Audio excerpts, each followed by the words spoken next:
असं आहे की काल लातूरला भारतीय जनता पार्टी कार्यकर्त्यांच्या मेळाव्यात बोलताना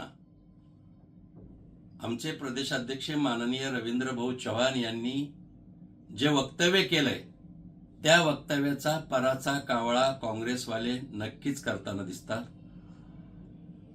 त्यांनी काय म्हटलं की लातूरमध्ये असं आम्ही काम करून दाखवू की जुन्या आठवणी त्या पुसल्या जातील।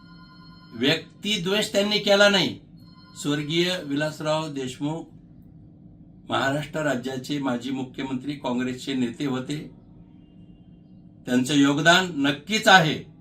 पण रवींद्र भाऊ चव्हाण यांनी कार्यकर्त्यांना मार्गदर्शन करताना इतिहासातले प्रतीक पुसून टाकण्याचं वक्तव्य नाहीये ते। त्यांचं वक्तव्य प्रेरणादायी आहे की तुम्ही आपल्या हातामध्ये सत्ता घ्या, आपण पूर्वीच्या नेत्यापेक्षा जास्त समृद्धीनं काम करू।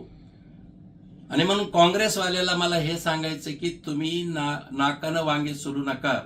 तुमचे प्रदेशाध्यक्ष हर्षवर्धन सपकाळ, आमचे नेते, राज्याचे मुख्यमंत्री माननीय देवाभाऊ यांना जल्लाद म्हणतात, औरंगजेबचा आत्मा म्हणतात, तेव्हा तुम्हाला काही वाटत नाही। आणि म्हणून रवींद्र भाऊ यांचा स्वभाव हा कुणाचा द्वेष करण्याचा नाही, त्यांच्यावरचे संस्कार वेगळे आहेत। भारतीय जनता पार्टी कुणाचाही व्यक्तिद्वेष निश्चित करीत नाही, आम्ही उलट आदर मानतो।